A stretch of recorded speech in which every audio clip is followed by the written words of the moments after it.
Ok, donc pour l'exercice FA 41, comment est-ce qu'on détermine la pente des droites F et G qui sont représentées ici? Eh bien, la première chose, c'est de se souvenir justement que les droites, que la pente, en fait, c'est égal à quoi la pente? C'est égal à la distance verticale divisée par la distance horizontale, comme écrit ici. Désolée, je suis encore en train de m'habituer à comment on écrit. Voilà. Donc on a la distance verticale divisée par la distance horizontale qui nous donne la pente de ces droites. Donc pour la droite F, on va déjà choisir deux points qui sont sur la droite et puis qui sont facilement reconnaissables. Donc on a ici un premier point, moins 1. Donc pour la droite F, on a un premier point, moins 1 et 2. Et puis un deuxième point, plus simple, qui est à 0, 0. Donc 0, 0. Voilà. Donc la distance verticale, si on regarde ici, la distance verticale, elle est de moins 2. Donc on a pour la droite, la pente de la droite F, c'est égal à moins 2 divisé par la distance horizontale. On a une distance horizontale de 1. Donc moins 2 divisé par 1, c'est bien égal à moins 2. Voilà. Donc comme ça, on a trouvé la pente du F. Pour trouver la pente du G, donc on va faire ça avec une autre couleur. De nouveau, on choisit deux points. Ça peut être au hasard, hein, ça c'est les points que j'ai choisis. Pour le G, pourquoi pas, soyons fous, utilisons le point 1, 2, et puis le point moins 2, moins 4. Donc c'est deux points que j'ai mis en vert. Donc pour la droite G, j'ai choisi les points moins 2, moins 4. Et puis le point 1, 2.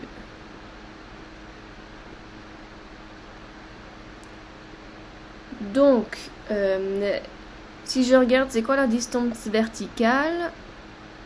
Je monte de moins 4 à 2, ça fait 6.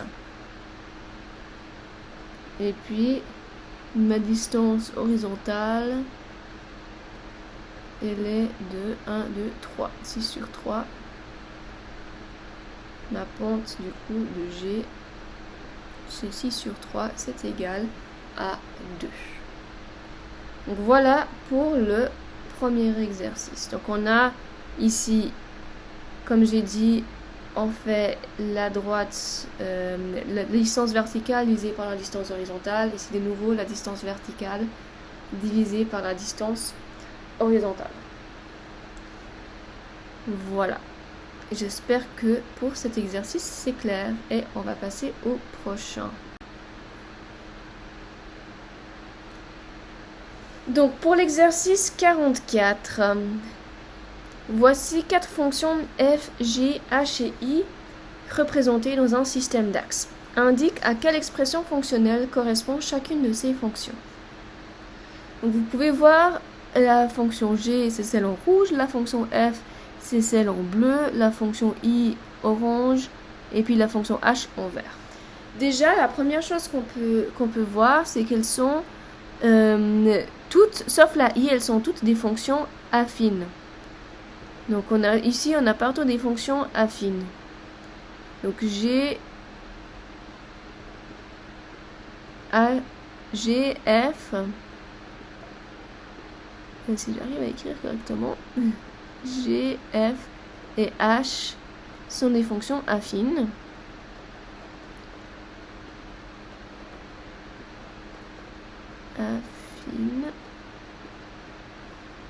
J'aurais plus de facilité au slide d'avant pour écrire.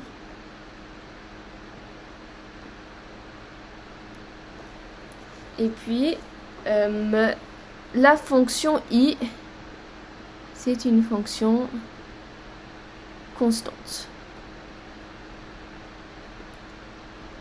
Je vais mettre C-O-N-S et pas m'amuser à tout écrire.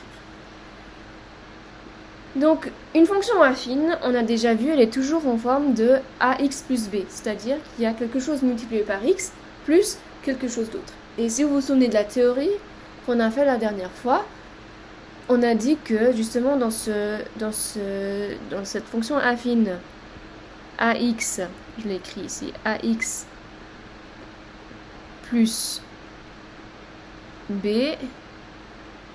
eh bien, on a, je vais faire un meilleur b, on a toujours le a qui correspond justement à la pente de la droite, et puis le b qui correspond à l'ordonnée à l'origine. Alors l'ordonnée à l'origine, c'est quoi? L'ordonnée à l'origine, tout simplement, c'est l'endroit où x, où la fonction, pardon, va intercepter avec cet axe vertical. Donc en fait, quand x est égal à 0, c'est quoi la valeur de la fonction? Ça, c'est l'ordonnée à l'origine. Donc pour cet exercice, ce qui n'est pas trop compliqué finalement, on regarde, on a 4 fonctions différentes. Donc on a la première, moins 4x plus 4. La deuxième qui est x plus 6. La troisième où x est égal à moins 3,5. Et la quatrième où on a 0,25x moins 3. Donc la première chose à faire quand on a une fonction comme ça et qu'on veut voir par rapport à au graphique, eh bien la première chose c'est de dire ok, les ordonnées à l'origine on a toujours, c'est le plus b, c'est la deuxième, c'est le numéro qui vient après le x. Donc ici on a, pour le premier on a plus 4, pour le deuxième on a plus 6, pour le troisième on n'a pas de x d'ordonnée à l'origine, c'est moins 3,5, et pour le dernier c'est moins 3. Donc maintenant on n'a qu'à regarder justement les différentes fonctions et puis lesquelles ont ces différentes ordonnées à l'origine. Donc le premier, plus 4, c'est quelle fonction qui a son ordonnée à l'origine à plus 4? Si on regarde, plus 4 il est juste là, eh bien c'est le g. Donc on met g. Le deuxième, plus 6 c'est ici, lequel a son ordonnée à l'origine à plus 6, c'est le f. Donc si c'est le f, on note f. Pour le deuxième. Ensuite, le troisième, moins 3,5. Si on regarde moins 3,5, c'est juste là. En plus, on sait que c'est la seule fonction constante. Donc, c'est le i. Et puis, en dernier, on a l'ordonnée à l'origine qui est de moins 3. Donc, si on regarde, moins 3, c'est la fonction verte, c'est-à-dire c'est le h. Donc, voilà la manière simple de trouver les représentations graphiques avec les expressions fonctionnelles. Vous auriez pu tout à fait faire un tableau de valeurs et puis voir quel point correspond à quoi, de choisir le point, par exemple regardez, ok, quand x est égal à 5, le bleu il est égal à 11, donc auquel est-ce que ça correspond? Ça aussi vous auriez pu faire, mais la manière la plus simple vraiment pour reconnaître une expression fonctionnelle et puis sa représentation qui correspond, c'est vraiment de regarder par rapport à son ordonnée à l'origine. Maintenant, si vous avez l'ordonnée à l'origine et que vous avez deux ordonnées à l'origine qui sont la même chose, donc si par exemple on aurait ici plus 4 au lieu de plus 6, Là, on aurait un croisement et on aurait deux fonctions à choix. Et là, il faudrait qu'on regarde pour savoir laquelle est la pente, pour qu'on sache est-ce que c'est une pente négative, c'est-à-dire qui descend, ou une pente positive, c'est-à-dire qui monte, et puis aussi d'avoir un peu l'idée d'à quel point c'est raide. Mais ici, a priori, c'est assez simple. On regarde juste l'ordonnée à l'origine, et puis on peut immédiatement savoir de quel il s'agit.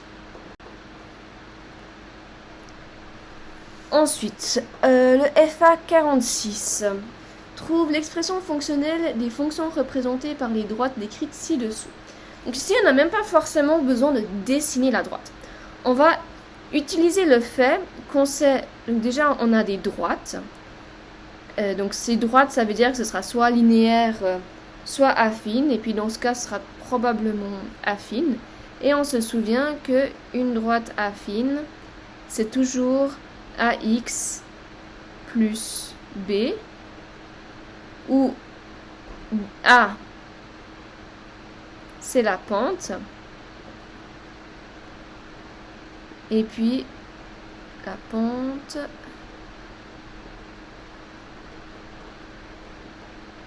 et puis où B, c'est l'ordonnée, et ça je vais pas écrire en entier, je vais juste mettre ordonnée à origine. Donc je vais mettre OO pour ordonnée à l'origine. Donc le A, on sait que pour le A, on sait que la droite A passe par le point 0, 2. Donc ici on a trouvé l'ordonnée à l'origine qui est plus 2. Donc on sait déjà que ma droite, elle aura, on pourra dire que c'est A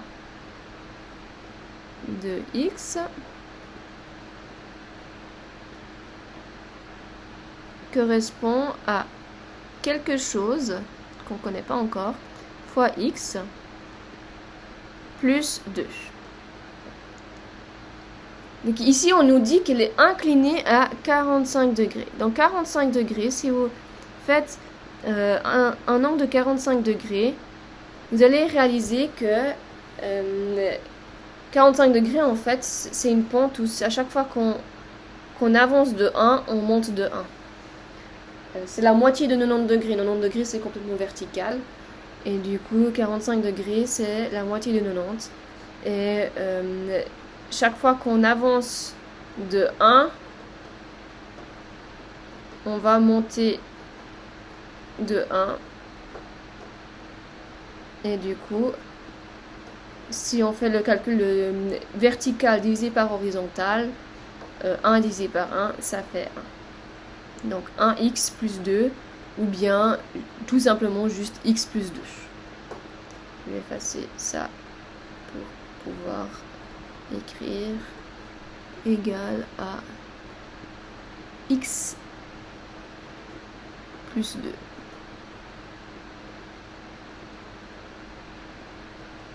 Voilà. Pour le deuxième, la droite B passe par le point 0, 3. Donc là, de nouveau, on a l'ordonnée à l'origine qui est égale à 3. Donc on a B de X qui est égal, qui correspond à quelque chose fois X plus 3.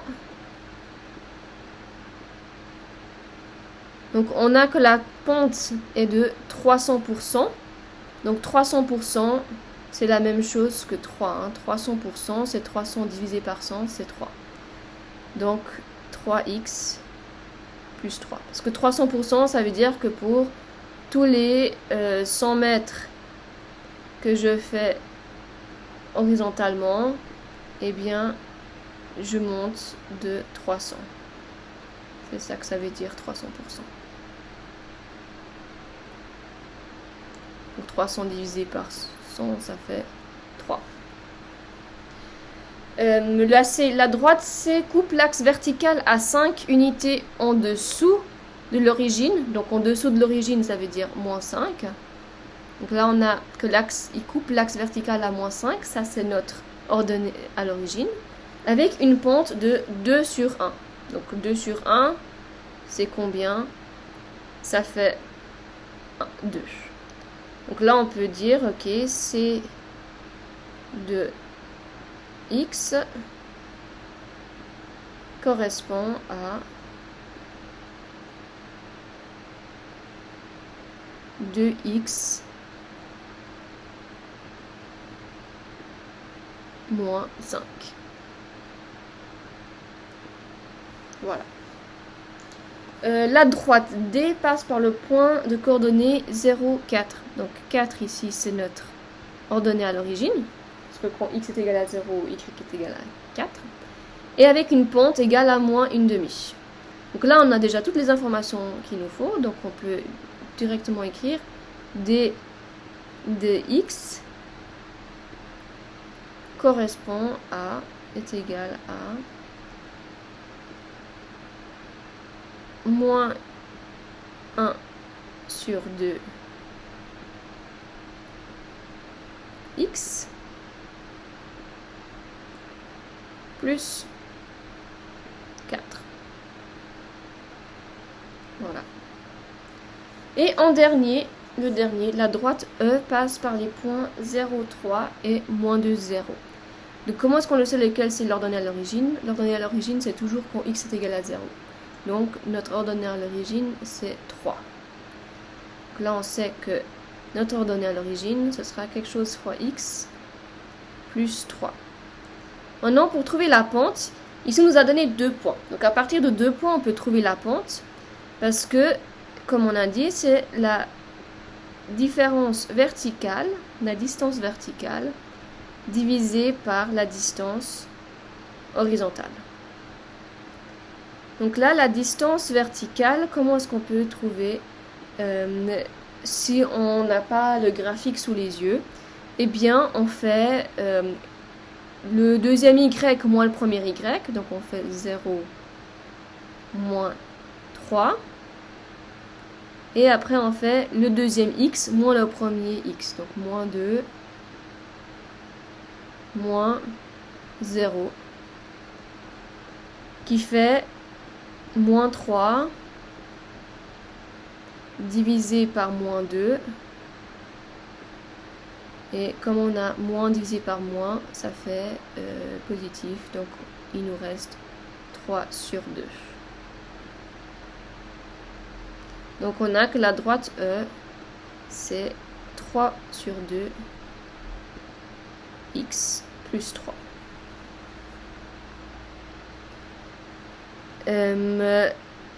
3 sur 2 x plus 3, voilà. J'aurais aussi pu commencer par celui-ci et faire 3 moins 0. Mais du coup, ça veut dire qu'en dessous de la fraction, il faut aussi que je commence par celui de gauche. Donc 0 moins 2. Si j'avais fait ça, donc 3 moins 0 en haut, ça fait 3. Et puis 0 moins 2, ça fait 2. Voilà pour l'exercice FA 46. Pour l'exercice FA 45, la droite f est la représentation graphique de la fonction f définie par f de x est égal à 4x. La droite g, celle de la fonction g définie par g de x est égal à 4x plus 3. Sans tracer ces droites, peux-tu dire si elles sont parallèles? Eh bien, sans tracer de ces droites, on peut effectivement dire que oui, elles sont parallèles parce qu'elles ont la même pente. Les droites qui ont les mêmes pentes sont des pentes parallèles, sont des droites parallèles. Parce que la pente, c'est justement l'angle que ça fait avec l'horizontale. Et donc, s'ils ont le même angle horizontal, ils sont parallèles. Alors, vérifie ton pronostic en les traçant. Ça, je vous laisse faire sur une page quadrillée. Je n'ai pas de page quadrillée sous la main.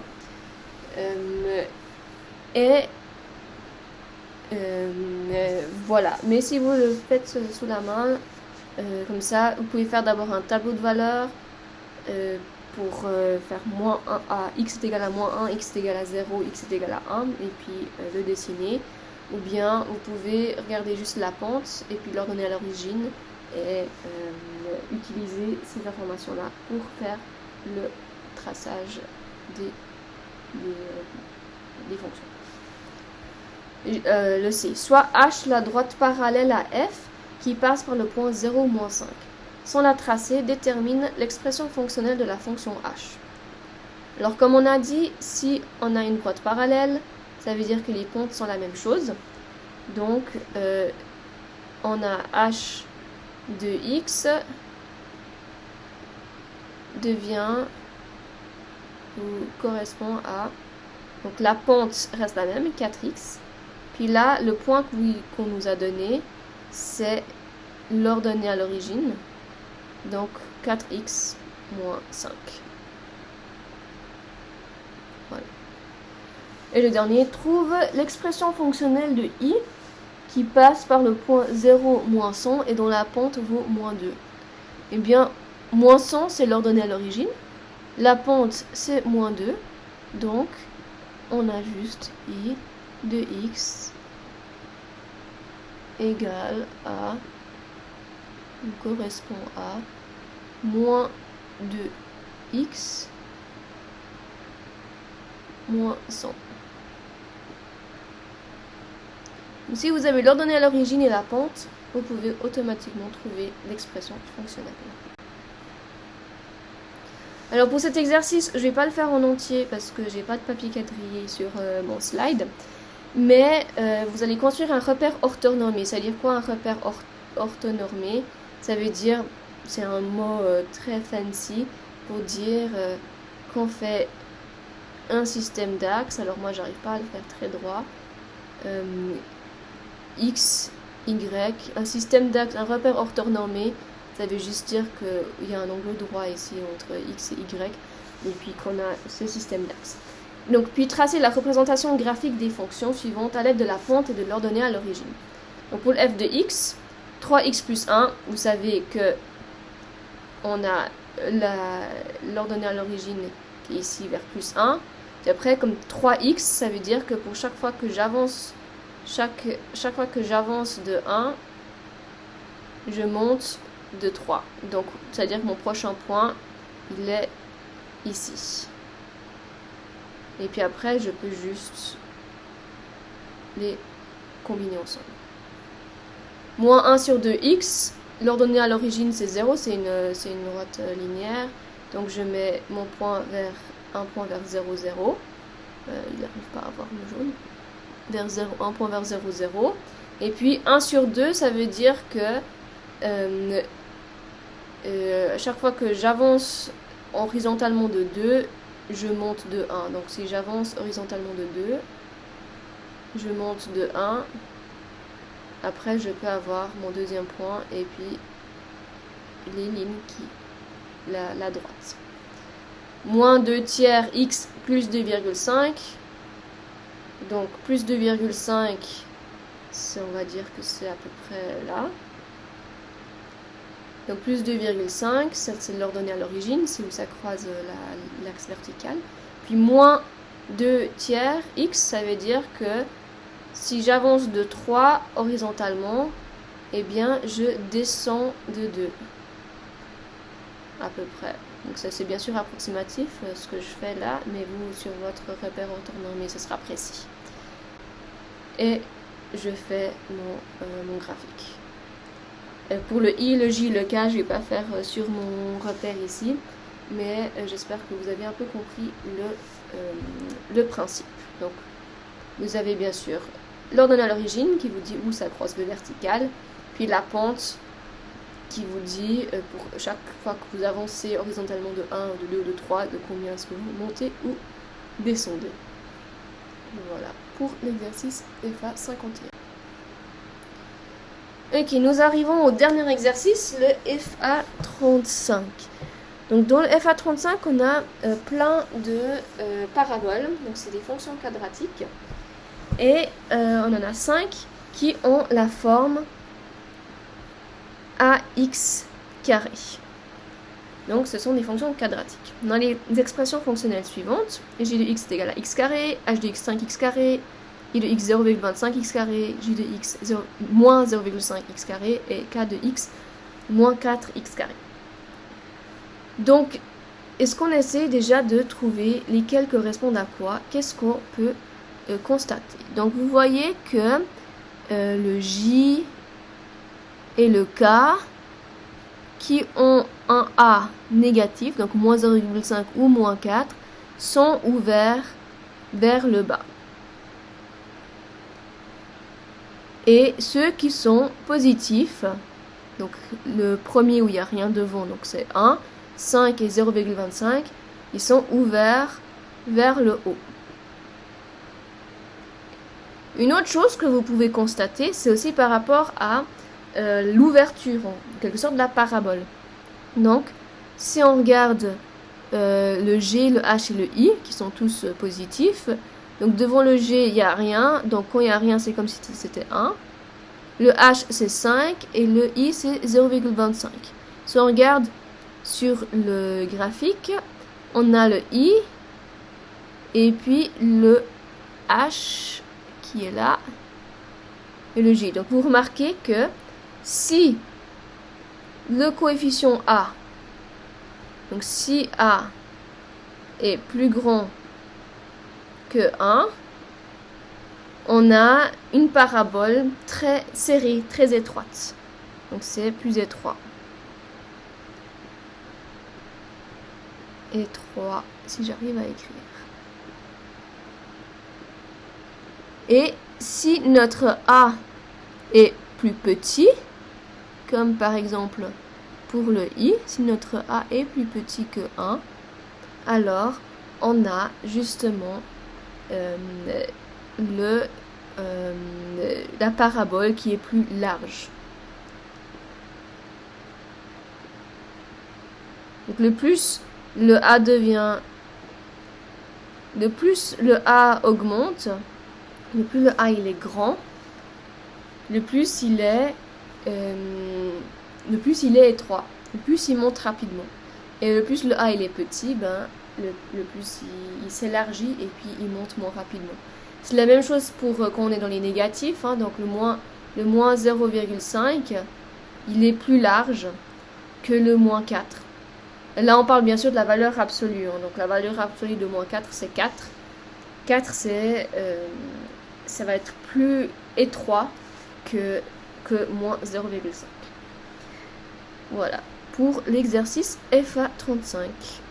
Si vous avez des questions, n'hésitez pas à m'écrire ou à me faire un petit message.